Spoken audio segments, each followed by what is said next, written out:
Mes camarades, je vous apporte le salut fraternel du syndicat des services 34. Le syndicat votera pour le rapport moral du bureau de la Confédération. Jean-Claude, tu as une place toute particulière dans notre fédération, la FEC, mais c'est lorsque tu travaillais avec Marc Blondel, alors secrétaire confédéral, que nous nous sommes plus particulièrement connus, et ce, il y a quelques décennies. Je tiens aujourd'hui, avec émotion et fierté, saluer le secrétaire général de la Confédération Force ouvrière pour ton engagement, ton militantisme, ton honnêteté intellectuelle que tu as porté au plus haut niveau de l'exemplarité. J'associe également les camarades sortants, Marie-Alice Medef, André Thomas, Michel Biaggi, Jocelyne Marmande, Anne Balthazar, Christelle Girard, avec qui nous avons travaillé et porté tant de combats syndicaux. Mes camarades, plus de 70 ans après, EFO va-t-il revivre en 1947 à l'envers? Il peut paraître bien saugrenu au premier abord de comparer ce que nous vivons actuellement avec la situation houleuse qui sévissait alors en 1947, année de la rupture effective entre EFO et la CGT, illustrée par le combat légendaire qui opposait alors Léon Jouot, futur fondateur de EFO, et la CGT de Benoît Frachon. Comme en 1947, EFO se retrouve bel et bien à un moment crucial de son histoire, caractérisé par un moment de haute tension qui oblige EFO à consolider impérativement ses fondements, ce qui conditionne vraisemblablement sa survie même, en tout cas en tant qu'organisation indépendante et pleinement singulière. Ainsi, entre 1947 et 2017, le contexte politique, social et économique est fort différent. Mais ce qui l'est moins en revanche, c'est le degré de gravité qui caractérise ces deux périodes de notre histoire.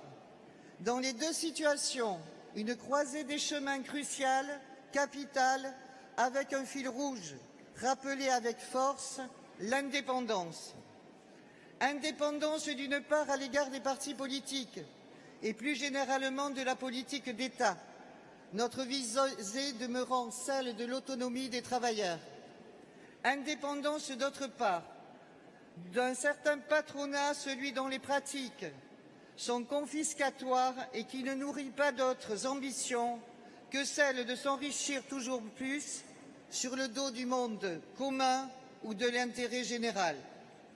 Mais indépendance aussi à l'égard de certaines centrales syndicales, lesquelles, malgré les possibles convergences de vues, n'en restent pas moins différentes de nous, car composées fondamentalement de notre ADN, ce que l'histoire récente n'a d'ailleurs pas contredit. Même si nous devons rassembler le plus largement possible pour mener les combats de demain, la période ne nous incombe pas moins de garder impérativement notre différence, notre singularité. L'identité foncière EFO se caractérise par sa volonté de négocier et pour cela de construire un perpétuel rapport de force, car sans rapport de force réel, il ne peut exister de négociation effective. Seulement, ce rapport de force ne se décrète pas. Pour ne parler que de la loi travail et de ses conséquences jusqu'aux ordonnances Macron, lorsque le rapport de force s'est avéré n'être pas suffisamment construit ou mûr, il a bien fallu avancer de façon tout à fait provisoire, le plus loin possible dans la voie de la négociation, tracée intelligemment et stratégiquement par le bureau confédéral, fidèle à l'ADN de notre organisation. Le syndicalisme n'a jamais autant été bousculé depuis 1945. Or, la séquence ouverte en 1945 se refermera aujourd'hui pour de bon si nous ne réagissons pas aux standards du capitalisme sauvage mondialisée que l'on veut nous imposer au nom de la religion de la concurrence sans limite. Cathy, Pour cela, s'il te plaît. oui, ok. Merci. Pour cela, camarades, il nous faut inventer un nouveau rapport de force nourri à l'école du réel et construit sur un travail conceptuel, exigeant et inédit.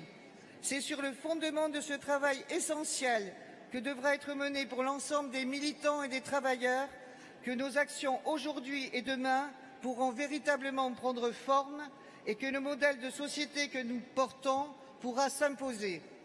Et ce n'est qu'à ces conditions que nous pourrons nous associer avec d'autres dans la promotion du progrès social. Les défis sont immenses, tant mieux, sachons les relever. Vive le syndicalisme libre et indépendant, vive Force ouvrière.